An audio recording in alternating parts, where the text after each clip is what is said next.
Assalamualaikum warahmatullahi wabarakatuh. Selamat datang kembali di perkuliahan daring grafika komputer. Pada kesempatan kali ini kita akan membahas tentang algoritma kurva. Sebelum lebih jauh kita membahas tentang algoritma kurva, kita harus pahami dulu bagaimana kurva itu dibentuk. Jadi, kurva itu dibentuk dengan mengestimasikan titik-titik antara yang terletak di antara titik-titik kontrol. Jadi ketika kita mau membuat sebuah kurva, kita harus menentukan dulu titik-titik kontrolnya, kemudian baru kita bisa menentukan titik-titik antara yang terletak di antara titik-titik kontrol tersebut. Nah, contoh di sini, ini adalah kurva dengan 2 titik kontrol. Kemudian di tengah ini adalah kurva dengan 3 titik kontrol.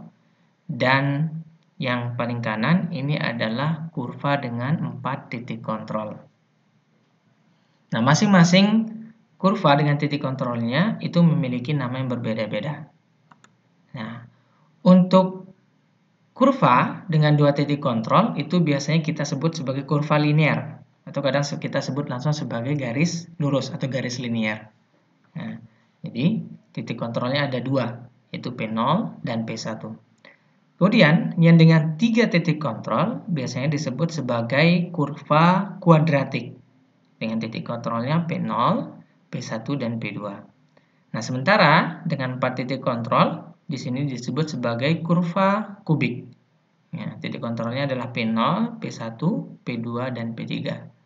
Nah, jika kita perhatikan, di antara dua kurva ini, yaitu kurva kuadratik dan kurva kubik, titik puncak dari kurva itu tidak akan pernah bersinggungan atau menyentuh titik kontrolnya. Seperti titik kontrol P1 dan P2 tidak akan pernah bersinggungan dengan puncak dari kurvanya. Mengapa demikian? Nanti akan ada jawabannya di slide berikutnya. Baik, kita lanjutkan. Nah, untuk dapat membuat kurva, algoritma yang dapat kita gunakan adalah dengan menggunakan interpolasi polinomial. Nah, interpolasi polinomial ini pasti sudah kalian temukan di perkuliahan metode numerik.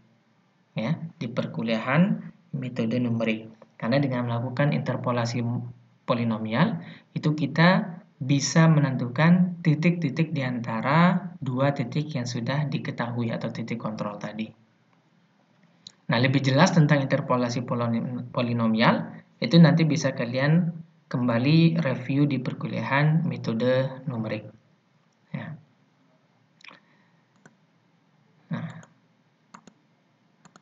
Oke.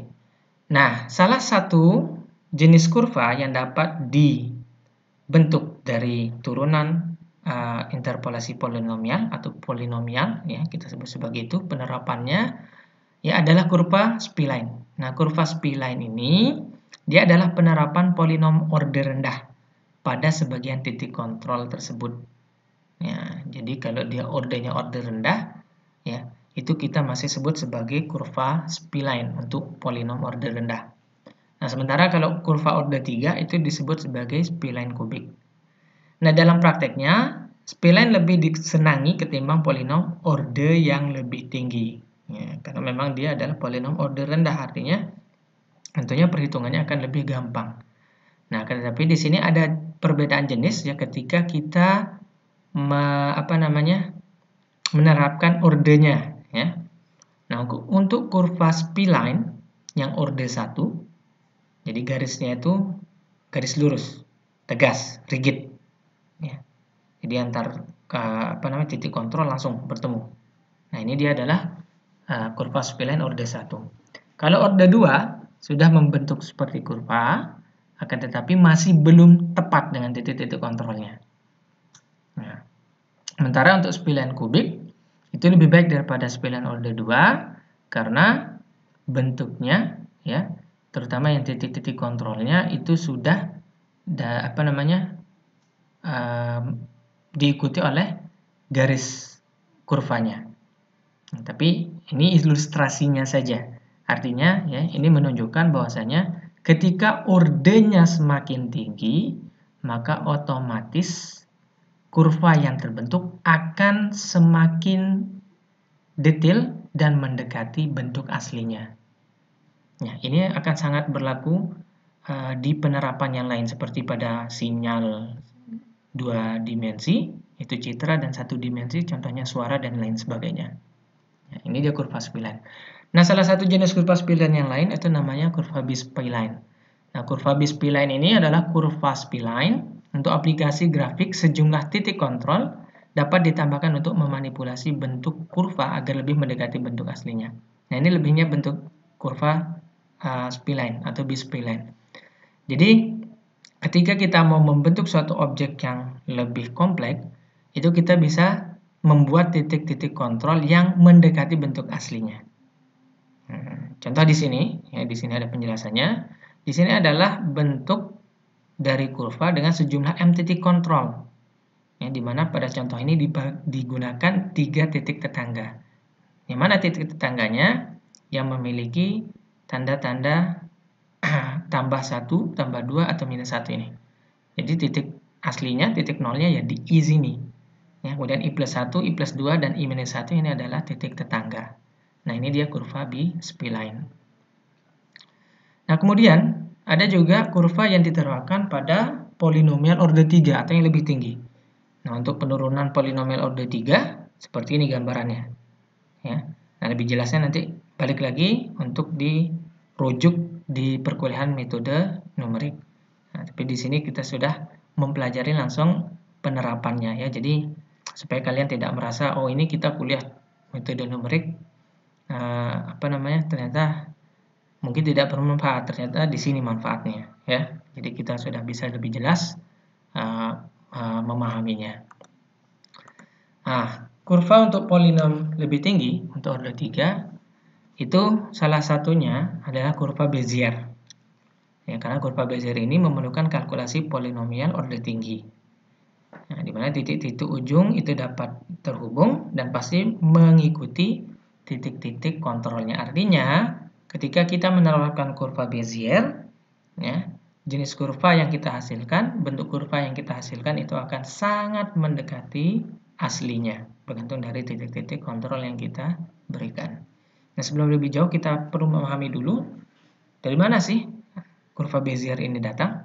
Nah, jadi kurva Bezier ini ya, sebenarnya adalah kurva yang sering digunakan dalam grafika komputer. Nah, dalam grafik vektor, kurva Bezier digunakan untuk memodelkan kurva mulus. Nah, dia untuk memodelkan kurva mulus. Kurva Bezier ini dipublikasikan secara luas pada tahun 1962 oleh seorang insinyur yang bernama Pierre Bezier Prancis. Jadi diambil dari namanya, yang menggunakannya untuk merancang badan mobil, karena memang Pierre Bezier Prancis ini adalah seorang insinyur mekanik, ya, mekanik ahli teknik mesin, dan dia bisa fokus dalam merancang badan mobil. Jadi untuk merancang badan mobil yang sangat kompleks sekali, memang kurva Bezier ini sangat tepat karena dikatakan dia adalah dapat memodelkan kurva mulus yang dibandingkan dengan kurva-kurva yang lain. Nah, lebih jauh tentang kurva Bezier. Nah, jadi untuk memodelkan kurva Bezier, ya, kurva Bezier itu selalu didefinisikan oleh satu set titik kontrol. Satu set, ya, satu set berarti ya banyak, ya, berarti banyak. Dia dinyatakan dari P0 sampai Pn, di mana n ini disebut orde. N ini disebut orde. Ya. Untuk n sama dengan 1, maka akan terbentuk kurva linier atau garis lurus karena 2 titik P0 dan P1. Untuk n sama dengan 2, maka akan terbentuk kurva Bezier kuadrat karena P-nya P0, P1, dan P2, dan seterusnya. Ya, jadi n ini bisa kita tentukan sendiri. Nah, dalam kurva Bezier, titik kontrol pertama dan terakhir selalu titik akhir dari kurva. Artinya dia pasti akan tepat mengenai garis. Namun, titik kontrol antaranya jika ada, umumnya tidak terletak pada kurva. Nah, ini dia. Ya, dari sini kita sudah dapat penjelasan bahwasanya kenapa puncak kurva itu tidak akan pernah bersinggungan dengan titik kontrolnya. Ini dia jawabannya. Karena titik kontrol antara umumnya tidak terletak pada kurva. Kenapa hal ini bisa terjadi? Karena memang penggunaan persamaan matematisnya nanti bisa kita lihat di slide berikutnya. Nah, contoh di sini adalah kurva Bezier kubik ya, karena ada 4 titik kontrol P0, P1, P2, dan P3. Maka ketika kita membentuk kurvanya, di sini P0 dan P3 sudah pasti menjadi titik akhirnya, sementara P1 dan P2 tidak pernah bersinggungan dengan garis kurvanya. Nah, oke, selanjutnya. Nah, untuk kurva Bezier yang linear, kurva Bezier linear, di sini contohnya diberikan titik P0 dan P1, ini titik kontrolnya.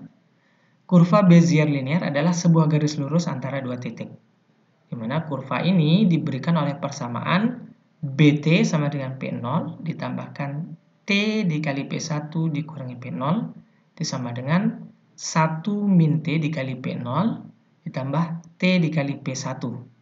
Dengan nilai T ini itu berada antara 0 sampai 1. Jadi T ini antara 0 sampai 1, maksimalnya 1, minimalnya 0. Ya. Nah, T ini, ya, variabel T ini dalam fungsi kurva Bezier linear menggambarkan seberapa jauh BT dari P0 ke P1.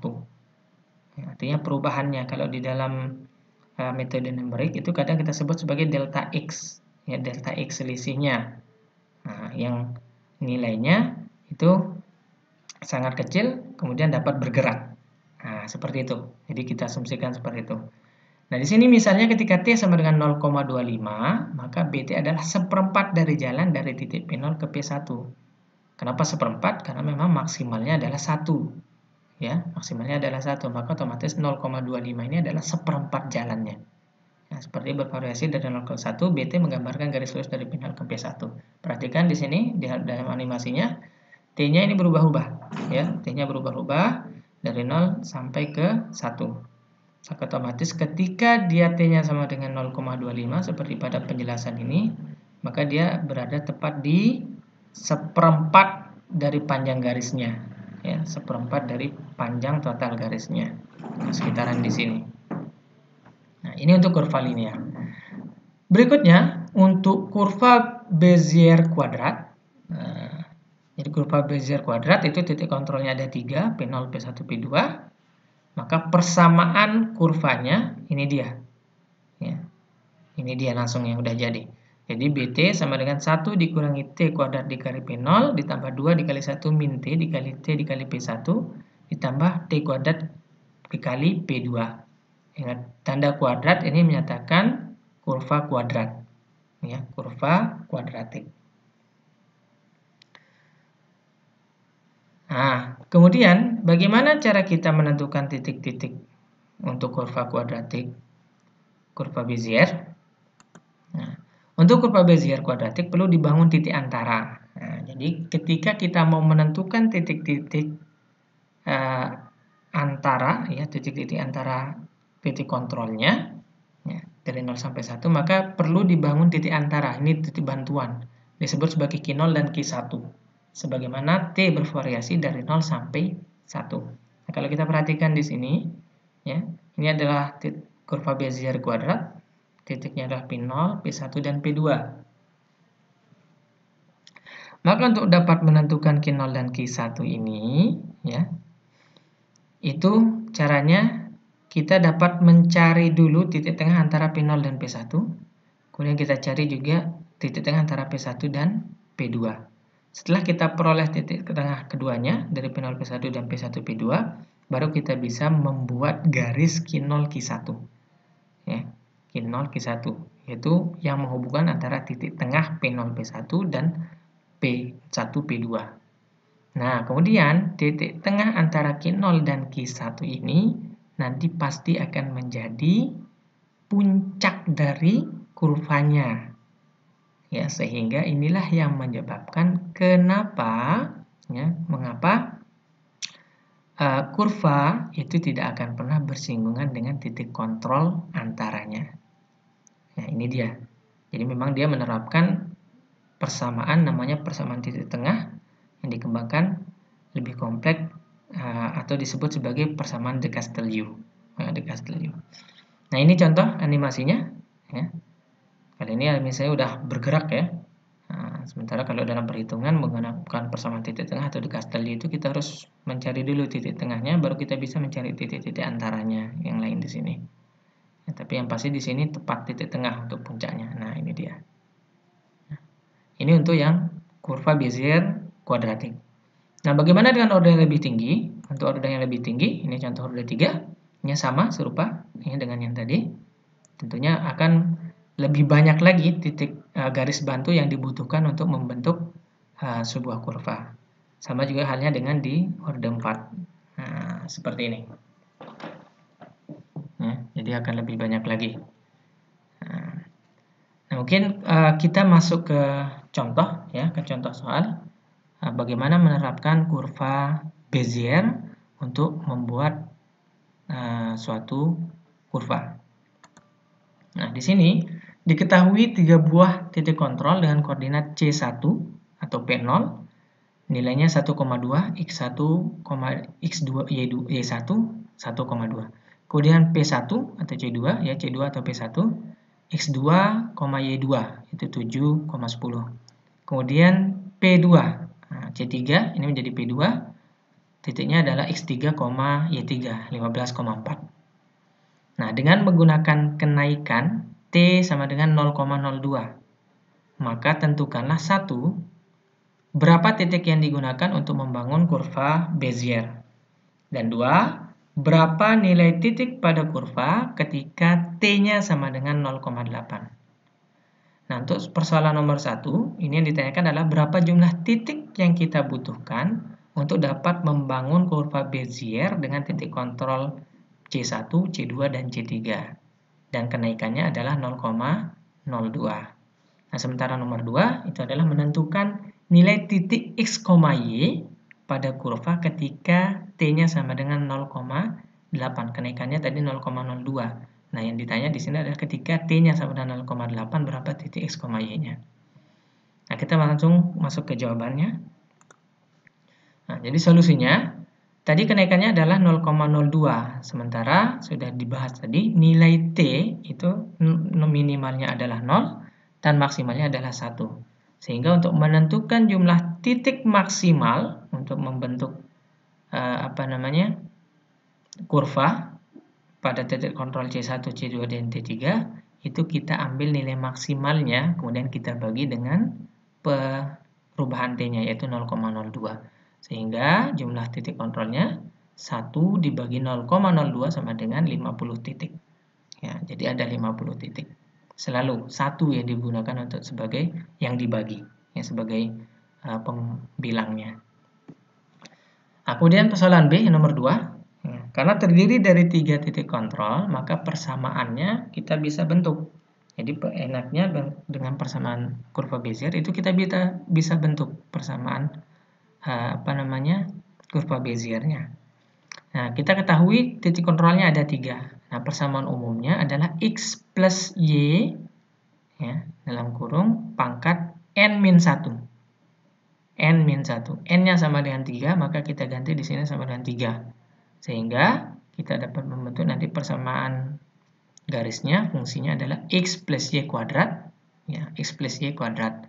Maka diperoleh persamaan fungsinya adalah X kuadrat plus 2XY plus Y kuadrat. Ini adalah persamaan umum untuk cikal bakal persamaan fungsi Beziernya. Nah, untuk dapat membentuk fungsi Bezier umumnya, kita gantikan X sama dengan 1 minus T dan Y-nya sama dengan T. Kita ganti X sama dengan 1 minus T, kemudian Y-nya sama dengan T.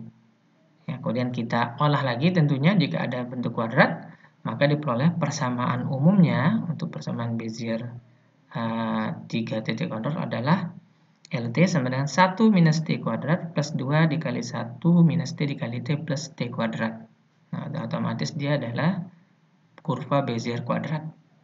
Nah, lalu bagaimana kita menentukan titik X dan Y-nya? Nah, untuk menentukan titik X-nya, persamaan ini jadi seperti ini.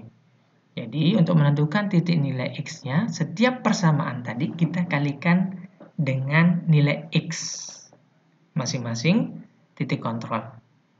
Begitu pula dengan untuk menentukan titik Y-nya, dikalikan dengan nilai Y untuk masing-masing titik kontrol. Jadi kita tambahkan langsung di akhirnya. Maka untuk yang X sama dengan 1 minus T kuadrat dikali X1, tambah 2 dikali 1 minus T dikali T dikali X2, tambah T kuadrat dikali X3. Sedangkan untuk Y-nya sama dengan 1 minus T kuadrat dikali Y1, ditambah 2 dikali 1 minus T dikali T dikali Y2, ditambah T kuadrat dikali Y3. X1, Y1, X2, Y2, dan X3, Y3 diperoleh dari C1, C2, dan C3. Sehingga kita dapat menentukan titik X, Y ketika T sama dengan 0,8. Jadi nilai T-nya kita ganti 0,8. Nah, untuk nilai titik X-nya, jadi seperti ini. 1 dikurangi 0,8 kuadrat dikali 1. Tambah 2 dikali 1 dikurangi 0,8 dikali 0,8 dikali 7. Tambah 0,8 kuadrat dikali 15. Maka diperoleh nilai X-nya, itu jika dibulatkan ada sama dengan 12. Itu cara yang sama, Y-nya. Ya, kita peroleh Y-nya sama dengan 6. Ya, dengan cara yang sama ya. Nah, seperti X tadi di atas, maka kita peroleh akan nilai Y-nya sama dengan 6. Maka nilai titik pada kurva saat T sama dengan 0,8 itu sama dengan 12,6. Ya, untuk T sama dengan 0,8, 12,6. Untuk T sama dengan 0,7 bagaimana Pak? Ya langsung saja Anda ganti di sini jadi 0,7 nilai T-nya, baik untuk titik X dan titik Y. Untuk 0,5 bisa sama juga, kita ganti 0,8 jadi 0,5. Nah, jadi seperti itu. Maka akan ketemu nanti titik kurva pada saat T yang Anda inginkan. Oke, jadi mungkin ini semua yang bisa saya sampaikan untuk perkuliahan daring grafika komputer, khususnya untuk penggambaran algoritma kurva, ya, algoritma penggambaran kurva. Terima kasih atas perhatiannya. Sampai jumpa di video perkuliahan berikutnya.